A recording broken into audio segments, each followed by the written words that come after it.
Hello, everyone, and thank you for joining us today. I am Eureka Police Department Captain Brian Stevens, and we are gathered here today to talk, share, and provide what we hope is vital information to our community concerning domestic violence and family stress management. Reportedly, we've seen a 50% increase in the number of domestic violence calls investigated by our department alone. We are feeling the effects of the COVID-19 and the shelter-in-place order. There is a level of fear and anxiety among our community that just exists for the masses in our day-to-day lives. This is uncharted territory for us all, and it is added stress to our already busy lives. We're all facing a new level of challenges that has taken us from our norm. We can see and feel this in the calls for service our officers are responding to.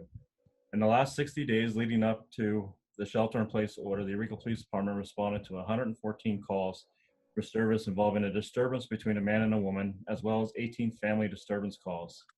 In 60 days since the shelter-in-place went into effect, we've responded to 158 calls concerning a disturbance between a man and a woman and 24 family disturbance calls. As law enforcement officers, we do all we can to protect and be proactive to help those that need help and care for those that can't care for themselves. We work diligently to prevent and deter crime.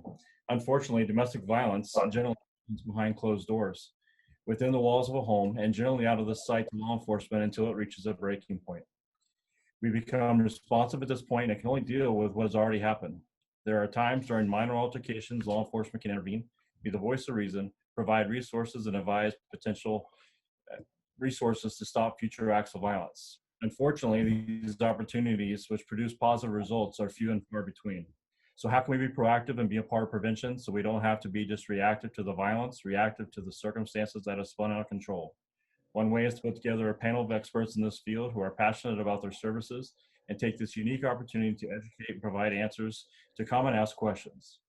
So with that, introduce our community partners who will be with us. Hi, my name is Kayla Henry, and I'm the advocate at Two Feathers Native American Family Services. My name is Ariel Fishkin. I'm a community outreach coordinator and previously an advocate at Humboldt Domestic Violence Services. And my name is Marion Strong, and I work for the Humboldt County Public Health Department and the Stigma, Suicide, and Violence Prevention Program. I'll go ahead and get us started today. So thinking about what we are currently experiencing, as Captain Stevens just mentioned, there are major concerns that arise with victims of domestic violence. Under normal circumstances, domestic violence can lead to situations of increased stress, anxiety, and trauma. And if unaddressed, these contributing factors are a huge risk for domestic violence. Again, the conditions exacerbate the domestic violence situation for victims. Movement restrictions aimed to stop the spread of the coronavirus may be making violence in homes more frequent, more severe, and more dangerous.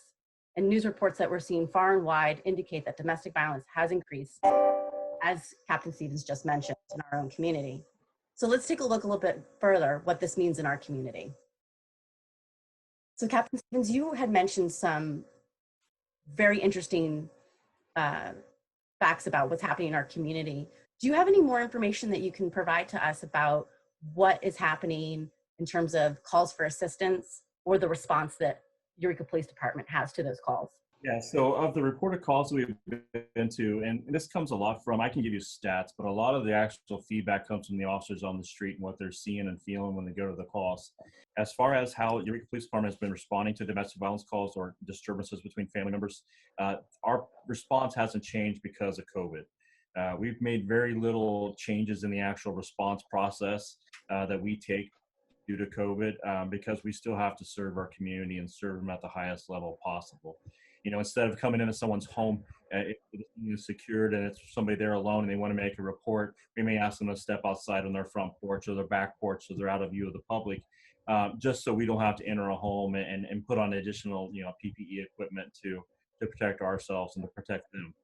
So as far as our response goes, nothing changed. We're responding to these calls as quickly as possible and take reports when the crime elements have been met. Thank you. Kayla, you're with Two Feathers Native American Family Services. Have you all had an increase in calls to your organization? And if so, have you had any changes that you've made to the services that you provide? So yeah, so as we're moving forward in the shelter-in-place order, people have been realizing that we have been offering a lot of services, limited services, but we have. And our services has changed in one format that we try to limit our one-on-one interactions. We have moved to electronic intakes. We have moved to electronic signature forms. We've moved to having our native speaker series on Facebook and moving most of our cultural events for our youth that have been registered through Zoom and virtual platforms. So we're moving forward to trying to better serve the community because it's needed and people are wanting the services and it's so hard to realize that a lot of our services have been changing in our community, and it's scary and it's new and it's survivors are not sure where to turn to. But we are actively doing emergency services as needed, and limiting face-to-face interactions. Thank you. And Ariel, you're with Humboldt Domestic Violence Services. And in your organization, have you noticed increase in calls for assistance? And if so, what does that look like? And have there been changes to your services that you provide? Yeah, so I mean, one of the interesting things is we're not necessarily seeing more calls because, you know, the nature of shelter in place and the nature of domestic violence. Usually the calls we get from survivors are they're calling in those moments when they are not with their abuser. They've gone to work or, you know, stepped out of the house. It's very rare that we would get a call while somebody's abuser is at home with them. And so we haven't necessarily seen more calls because just people have less opportunities to reach out for help. But definitely what we've seen is the intensity of the calls is sort of increasing. We are definitely hearing about more intense violence than we normally do on a regular basis. And in terms of our services, similar to what Kayla's expressing, we've moved a lot of our one-on-one intakes and our services that is possible to do virtually. We're doing that virtually for the most part. We're still, it's a little difficult with the courts, but we're still working to get restraining orders filed for people as much as possible. And we're still able to operate our support groups virtually, which is great. But yeah, so there's similar to Two Feathers, we've just been adapting to what we can do to keep advocates safe. And I think that's a huge, wonderful thing that we can do for the community is adapt to what the needs are and how that looks. So when we're thinking about domestic violence, there are some signs that folks can look for if they are suspecting that they're experiencing this in their lives. So with the COVID stay-at-home order, we're looking at things like, are there additional financial stresses, are there childcare concerns? Are we looking at food insecurity? Do people have enough to eat? Where are they getting that from? Do they have the social supports that they either maybe never had, so that's still a problem, or did they lose some kind of connection that they previously had that was helping them? So really, isolation is a huge thing to be aware of. So what can people do to get help? There are a couple of levels of support when we're thinking about seeking help that folks can utilize. So when we see like a safety first situation where someone is fearful of bodily harm or other things that may harm themselves or others, we're thinking that would be a safety first situation where you would call 911. There's also resources that Eureka Police Department can provide that we'll speak to in just a moment here, but also there's informal and formal supports that people can reach out to. So when we think of informal supports, that would be family and friends as an example, or formal supports like HDVS or Two Feathers that we have here with us today. So looking at the safety first component, Ryan, what is the police response for DV calls? We talked about that a little bit, but when people call, what can they expect? So, understand just domestic violence calls or disturbance calls are like a lot of calls in policing. They're never two are exactly the same. So, don't Mhm. take the experience that one person had and expect that to be exactly what you're going to get, because you're going to get different people, different experience levels, and maybe different time of day for calls for service. So the response may be delayed or quicker depending on what time that is.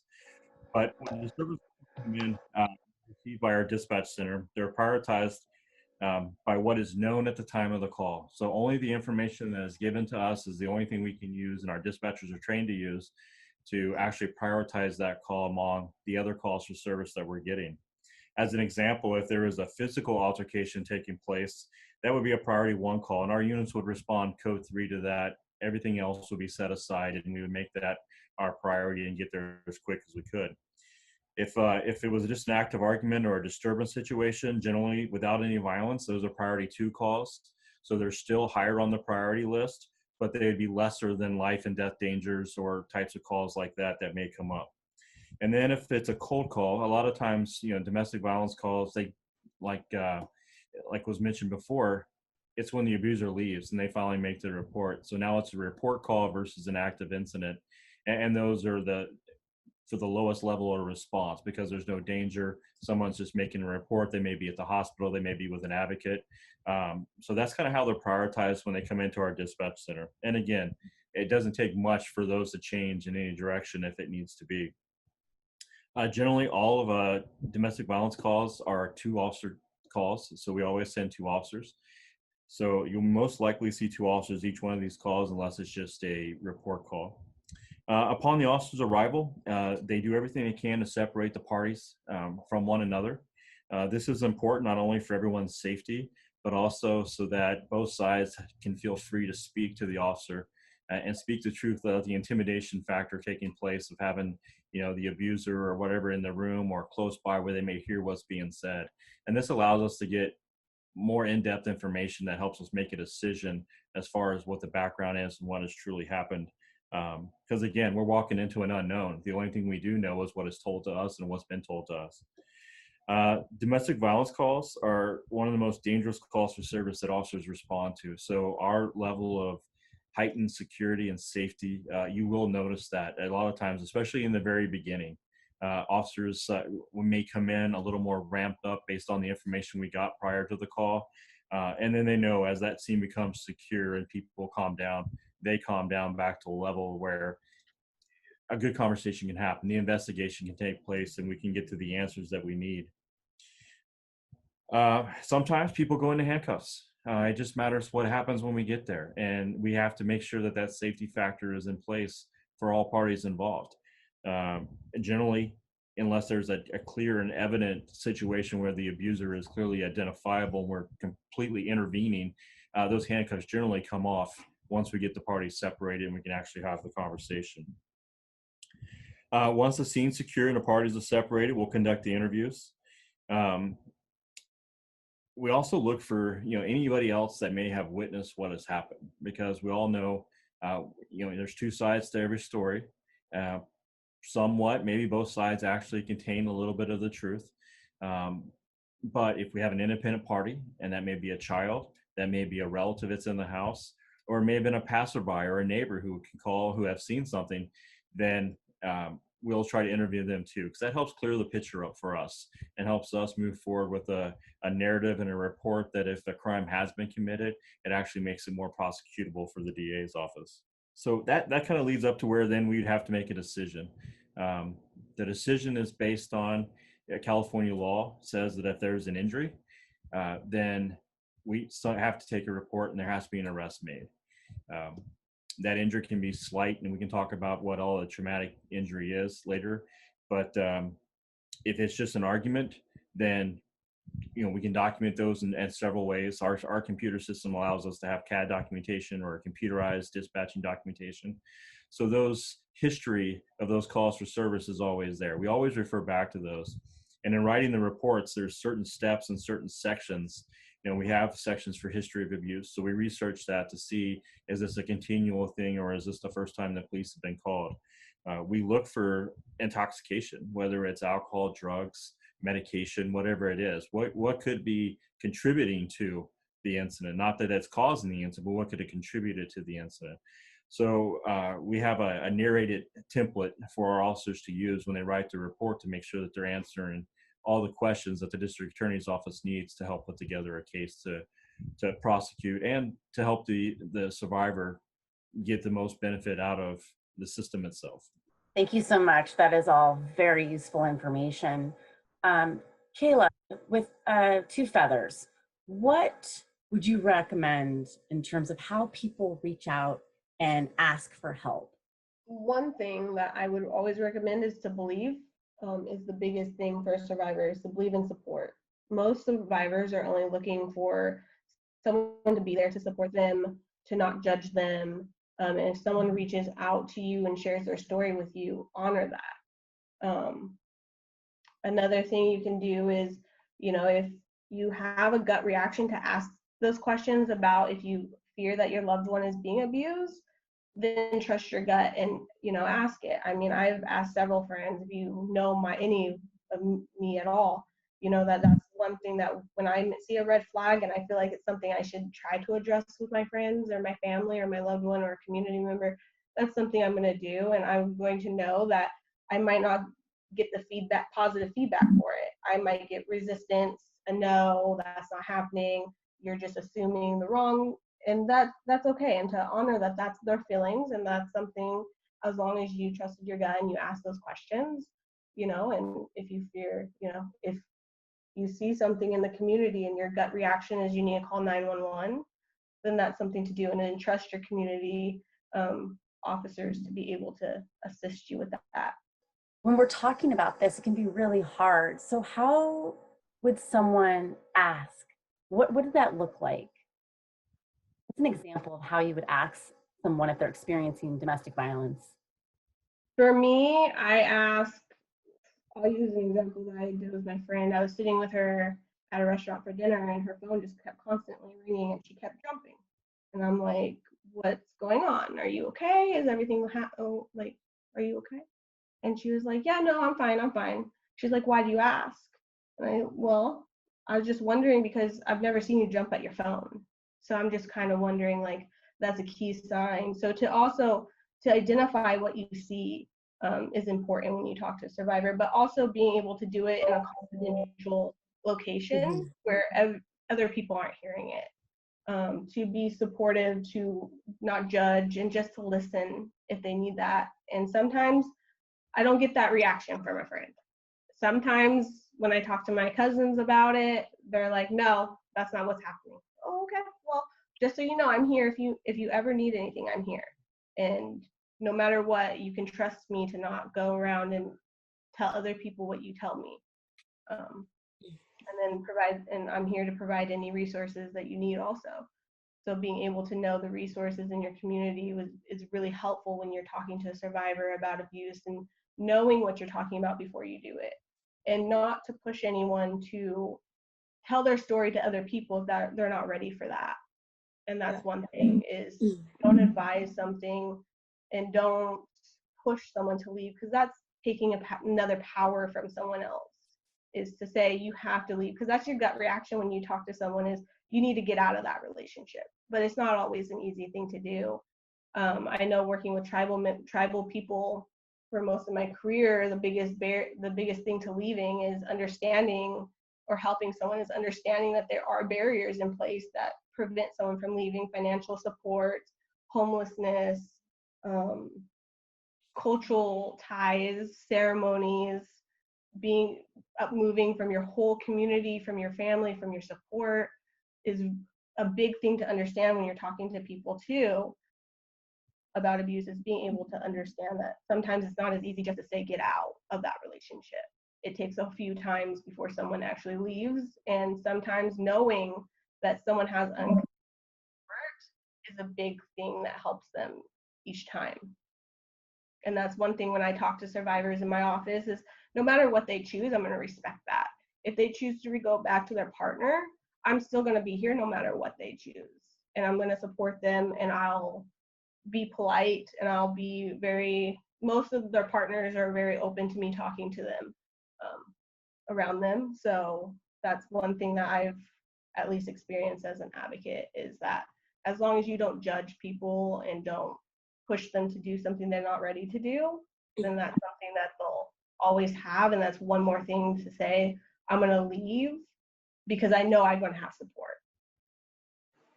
That is so huge. Thank you for highlighting that. Ariel, from your perspective, do you have anything to add to that in terms of how we can ask people what their experiences are around domestic violence?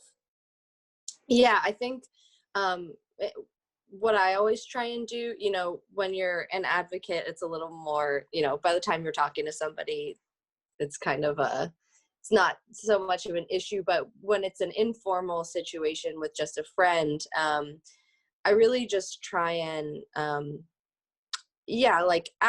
ask questions I usually ask questions lightly at first. Like if somebody is not directly talking about their relationship already, but you're sort of sensing that there may be something funky going on, I a lot of times will just ask questions generally about the relationship, just being like, how is such and such doing? Like, how have you guys been? Not even implying that I'm suspicious about anything. And then that'll usually, if there is something going on, someone might be like, oh, it's fine. But, and that provides you an opportunity to be like, oh, do you want to, what do you mean? Sort of just, so I always suggest, and every relationship is different, but at treading lightly at first and just letting the person know that you're interested in hearing and that you're open to hearing, and that, and not being super reactive when they're telling you things that are maybe concerning, is going to let them know that you're safe to talk to. You're not going to like jump up and go call the police or something at the slightest concern, just letting them know that they can share and you're not going to immediately react and do something rash. Because I think that's a lot of fears that people have, is they're like, if I tell someone that it's going to immediately get reported. And so, just conveying like just general active listening tips is very good. And being non-judgmental, because to echo what Kayla said, I think there's a really well-intentioned thing that people say a lot, which is that like they talk badly about the abuser and be like, like they don't deserve you. I can't believe they treat you like this. Like you shouldn't have to put up with that, which is of course totally well-intentioned. But the message that can send to the survivor is like, oh, something must be wrong with me because I'm choosing to be with this person that's apparently a terrible person, but I'm choosing to be with them. So then, like Kayla said, that becomes a barrier to leaving, because they're like, oh, well, I'm, am I going to have the support because I keep maybe making this choice to stay in this relationship? And so just conveying that no matter, like Kayla's saying, what choice they make, that you're going to be there to support them. Obviously, to the extent that it's safe for you to do that, and that you feel comfortable staying in a friendship like that. But I would, just kind of echo a lot of what Kayla said. Yeah. Those are all wonderful things to hear. Kayla, could you speak a little bit to the services that Feathers Native American Family Services provides and how someone would access your services? So some of the services that we provide are emergency services. As our funds are there, we can provide some emergency shelter if we have the funds for it. We can provide emergency food, emergency clothing. We can connect them to other resources in our community. We offer some crisis counseling for survivors of domestic violence. My program is one of the only adult programs through Two Feathers. So we do a lot of work with mental health with kiddos who've experienced severe trauma in their life. And then that's just some of the services. The services are really tailored to the individual. We can help with restraining order assistance. Right now that's via Zoom, as HDVS has already kind of talked about with them. Also, we but it's really up to what the survivors' needs are and what they're requesting, and that's something we can accomplish via Zoom or with special privileges from my supervisor on going out on case-by-case basis. So that's one thing that we can do. Good to hear that. And for you, Ariel, at Humboldt Domestic Violence Services, what are some resources that folks can find when they reach out to you, and who are your services geared towards? Yeah, so I would say definitely our services are geared towards adults. It's important for folks to know that our advocates are mandated child abuse reporters. That's the only thing that we're required to report. So we're not required to report domestic violence. That's something that folks are often wondering.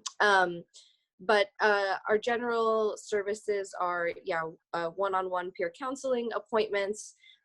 We, of course, have our 24/7 crisis and support line.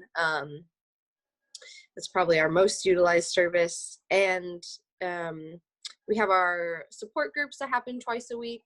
We do offer assistance with filling out and filing restraining orders. And then we also have generally emergency services such as food, clothing, and shelter. So with all of that, when we think about, this is really stressful, not only for folks experiencing it, but folks who have this in their lives in other capacities. But what are the things that we can do in terms of relieving stress or coping with the day-to-day struggles of life? What does that look like? We have some ways that we can reduce the stress, right? So supportive relationships, as we talked about, can be a huge thing that folks can do, while it can also be one of the most challenging things for folks experiencing domestic violence or the isolation that can exacerbate that. But what you see on this list is a lot of things that we know that we can do to support our health and overall well-being. So sleep, nutrition, and exercise are those things that on a day-to-day basis, if our in balance, can make us feel great, or if they're out of balance, can really add to the levels of stress that we have. But also highlighting that taking care of our mental health is a major thing that we can do. We prioritize a lot in our society about physical health, but really looking at how do we seek out those services and feel that we can access them in a way that doesn't cause us stress or embarrassment or saying that there's something wrong with you, right? That it's actually the opposite, that it takes a lot of strength and courage to reach out for help, not only to one of, Two Feathers or HDVS, but also maybe the mental health crisis line or mental health clinician. And one other thing that we can do in our community that's really special is we have all these wonderful natural spaces that we can explore. But then there's some other things of just how we reframe our attitudes and beliefs, having some self-compassion, just being a little bit easier on ourselves, being grateful for the things that we do have and having empathy for others. And while this can all sound sometimes kind of trivial and hard to do on a small basis, just those little opportunities that we have to practice this. And while we're home, this might be areas that we can control. And of course, this is not something that we say lightly, going for people experiencing extreme situations. But these are the kind of the daily maintenance things that we can do to help our stress levels either maintain them at a reduced level or reduce them in general. So just thinking about what we can do in general to help ourselves and other people. So next, I'd love to talk a little bit about some positive things that are going on in our community. And Kayla, I was hoping that you might be able to speak to some community outreach organizations and things that are going on. So in this time, a lot of our community has learned, agencies have learned that we're really unprepared for shelter in place, orders, such things like that. So a lot of the services lately they've been doing a lot of outreach towards their services at this point right now. So like NCIDC is still offering services to tribal people. The clerk's office is still doing restraining orders. Victim Witness is still operating with court support. North Coast Rape Crisis is still offering with support for people who need them. Another great thing that we're doing is that we have the prevention committee that is continuing trying to gather these resources to we're a group of community members, community agencies that we are here to help to kind of limit the what the word I'm looking for, the confusion on what services are out there and who's available to provide those. We also have normally the Silent Witness Project, that's just an amazing project through the community and through organizations where it's highlighting survivors who've passed away from domestic violence and their stories and honoring who they